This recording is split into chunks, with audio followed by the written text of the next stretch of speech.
Korte Suprema sa Malacanang at sa Kongreso ang kopya ng 2025 National Budget at ang orihinal na bersyon ng mga panukalang ito. Kasunod po yan ang mga alegasyon ng irregularidad sa pagpasa ng pambansang pondo. Nagbabalik si Maran Enriquez. Ipinag-utos ng Korte Suprema sa Malacanang, Senado at Kamara na isumite ang orihinal na kopya ng 2025 General Appropriations Act at maging ang mga bersyon ng panukala nito. Binigyan ng tatlo ng hanggang February 24 para isumite ang mga dokumento para yan sa gagawing preliminary conference sa February 28.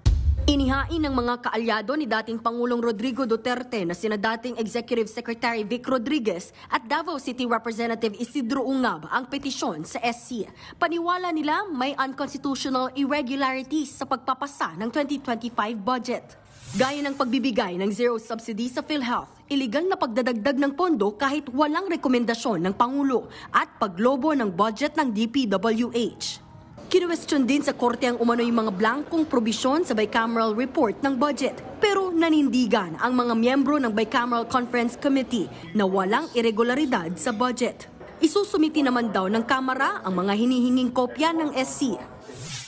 Mas maganda rin talagang para makita po ng ating mga justices ng Korte Suprema, sila mismo makakapagsabi na wala akong blanco dyan. In fact, we welcome this initiative on the part of the Supreme Court to really require the copy of the enrolled bill. Kasi at least for now, we can establish the enrolled bill doctrine, which is well respected among in jurisprudence na magiging basehan talaga kung anong nakasulat sa enrolled bill.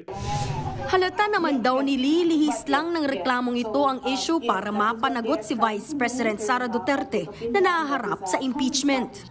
Nililihis lang ho tayo sa issue na nakatuon dapat doon sa pag-exact ng accountability sa pangalawang Pangulo, lalong-lalo na sa impeachment. Itinakda ng SC ang oral arguments kaugnay ng legalidad ng 2025 national budget sa April 1 sa Baguio. Nagbabalita mula sa Frontline, Marian Enriquez, News 5. Mga kapatid, Ed Lingaw po, maging maalam at may pakialam sa mga napapanahong balita sa ating bansa. Para sa mas malalimang pagtalakay at paghimay sa mga issue at headlines, tumutok lamang at pag-subscribe sa social media pages ng News 5.